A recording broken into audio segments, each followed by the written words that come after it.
সাধারণত সমস্ত পৃথিবী সৌদি আরবকে চেনে অফুরন্ত ধন সম্পদ এবং তেলের জন্য, কিন্তু এই জাঁকজমকের আড়ালে একটি উদ্বেগজনক বাস্তবতা লুকিয়ে আছে। এই আরব দেশটি নিশ্চিতভাবেই অনেক ধনী, কিন্তু একই সাথে প্রকৃতির একটি বিশেষ নেয়ামত থেকে বঞ্চিতও বটে, আর তা হলো পানি। এটা অনেকটা এমন যেন আপনার কাছে সোনার প্রাসাদ আছে, কিন্তু তৃষ্ণা মেটানোর জন্য আছে মাত্র 2 ফোঁটা পানি। সৌদি আরব বিশ্বের বৃহত্তম দেশ, যেখানে একটিও প্রাকৃতিক নদী নেই।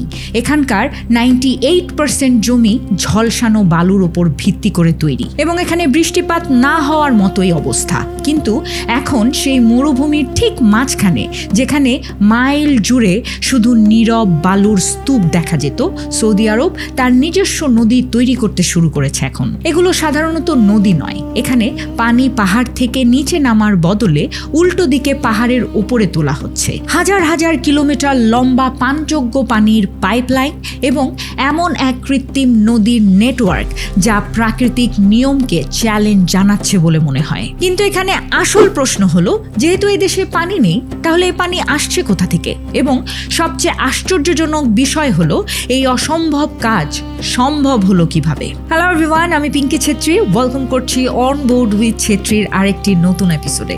চলুন তাহলে দেরি না করে শুরু করা যাক।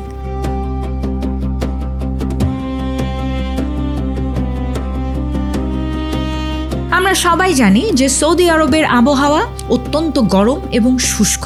যেমন সৌদি আরবের রাজধানী রিয়াদে বছরে গড়ে 116 মিলিমিটার বৃষ্টি হয়, যেখানে 1950 সালে এর জনসংখ্যা ছিল 30 লক্ষ, আজ তা 2,60,00,000 বেশি হয়ে দাঁড়িয়েছে। আর এই ক্রমবর্ধমান চাহিদা পানির রিজার্ভের ওপর একটি অসহনীয় চাপ সৃষ্টি করেছে। কিন্তু সৌদির কাছে যখন প্রাকৃতিক নদী নেই, তখন পানযোগ্য পানি আসে কোথা থেকে? নিজেদের চাহিদা মেটানোর জন্য সৌদি কিংডম দীর্ঘ সময় ধরে মাটির নিচে অনেক গভীরে থাকা ডিপ অ্যাকিউফার থেকে পানি তুলেছে। এই পানিকে ফসিল ওয়াটারও বলা হয়, যা লক্ষ লক্ষ বছর ধরে মাটির নিচে জমা হয়, এবং এটি পুনরায় পূর্ণ হতেও লক্ষ লক্ষ বছরই সময় লাগবে। এটি এক প্রকারের নন রিনিউয়েবল সোর্স। গত কয়েক দশক ধরে সৌদি আরব তার প্রয়োজনীয়তার প্রায় 70% পানি এই ফসিল ওয়াটার তুলেই পূরণ করেছিল, এবং পরবর্তীতে এই অতিরিক্ত ব্যবহারের ফলও খুব ভয়াবহ হয়েছে।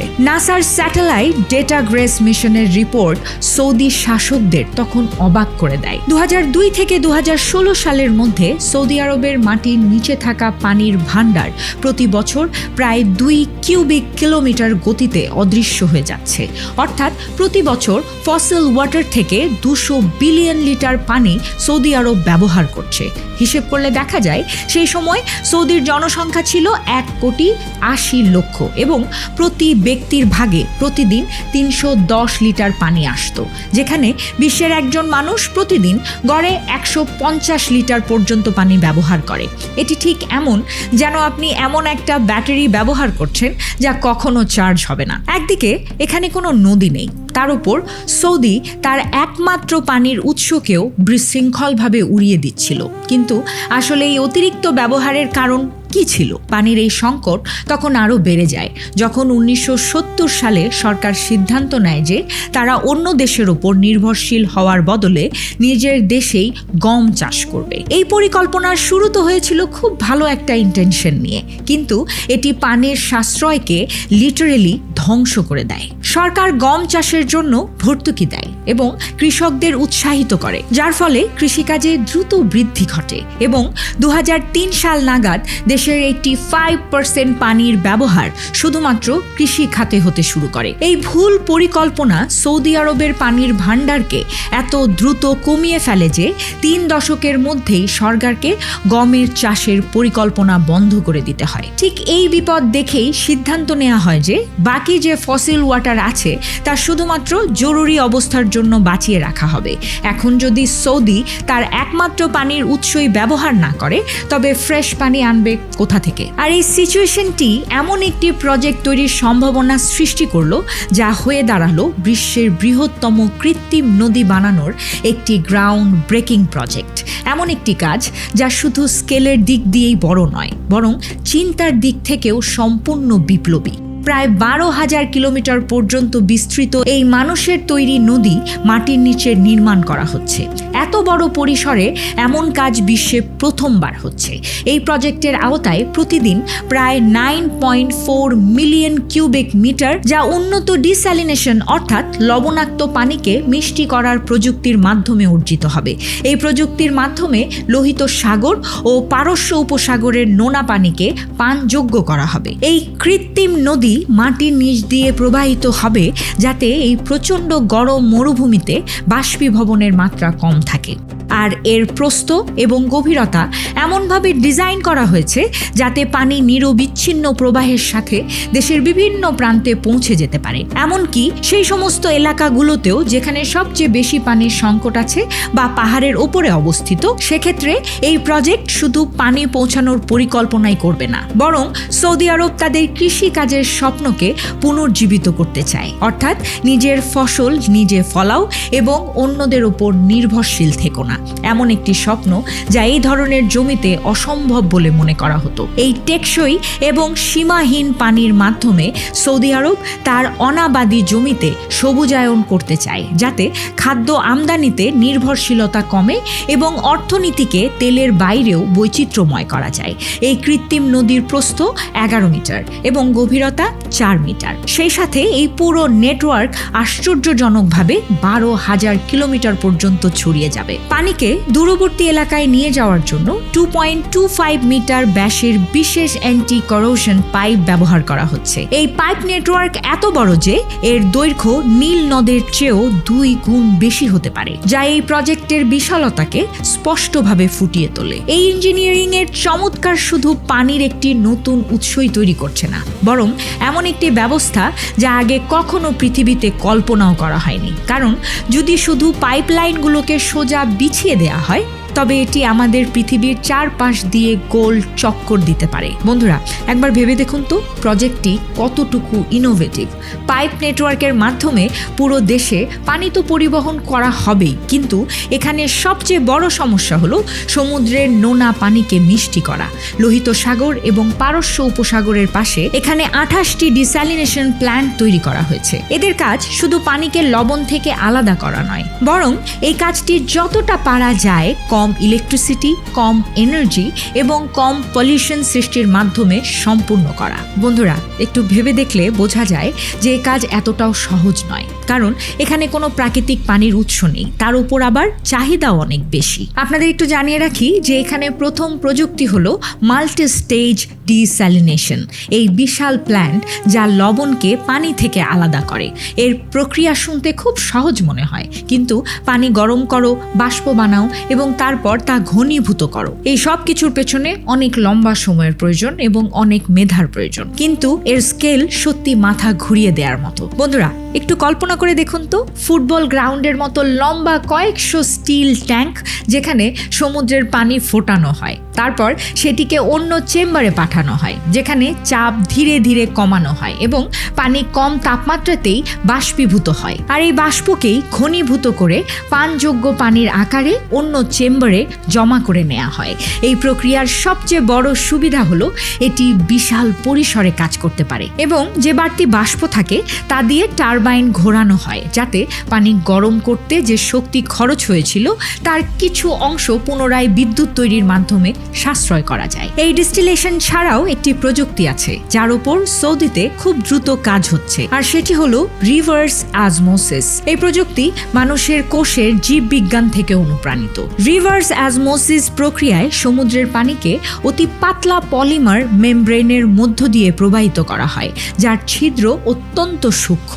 ছিদ্রগুলো এতই পাতলা যে তা দিয়ে লবণ তো দূরের কথা, একটি ভাইরাসও পার হতে পারে না। এই সিস্টেমে 99% পর্যন্ত লবণ এবং খনিজ ফিল্টার করে দেয় এবং নিখুঁত বিশুদ্ধ পানি তৈরি করা যায়।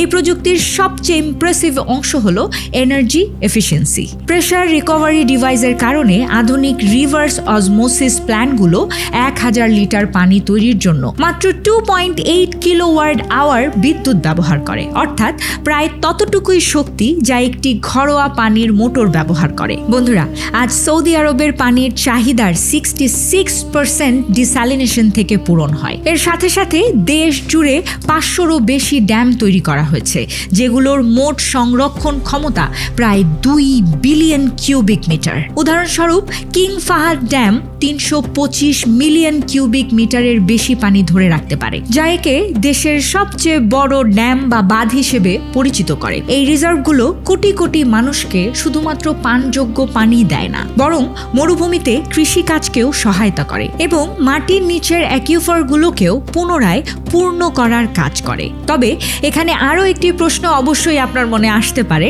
যখন প্রতিদিন এত বেশি পানি থেকে লবণ আলাদা করা হয়, তখন সেই লবণের কি করা হয়? বন্ধুরা, মনে রাখবেন যে সমুদ্রের 1 লিটার পানিতে প্রায় 35 গ্রাম লবণ থাকে। তাহলে সৌদি যদি প্রতিদিন 940 কোটি লিটার মিষ্টি পানি বানায়, তবে এর অর্থ হলো প্রতিদিন 3,29,000 টন লবণ অবশিষ্ট থাকে। এই লবণ পুনরায় সমুদ্রে আবার ছেড়ে দেয়া হয়।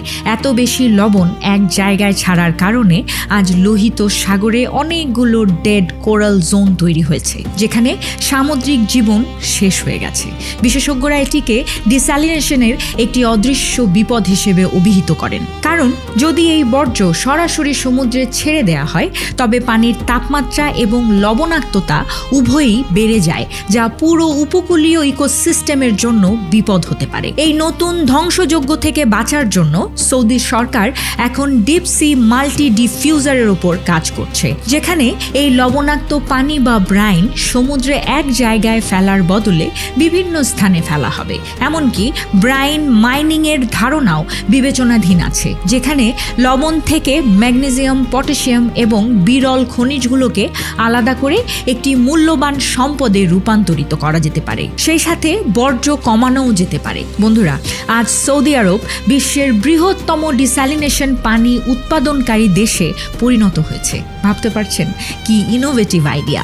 শুধু তাই নয়, গিনেস বুক এই পানির সরবরাহ নেটওয়ার্ককে বিশ্বের বৃহত্তম পাইপলাইন নেটওয়ার্ক হিসেবে স্বীকৃতি দিয়েছে, আর এই নেটওয়ার্ক ক্রমাগত বেড়েই চলছে। সৌদি প্রিন্স মোহাম্মদ বিন সালমানের লক্ষ্য হল 2030 সালের মধ্যে পুরো দেশের 100% চাহিদা এই পদ্ধতিতেই পূরণ করতে হবে।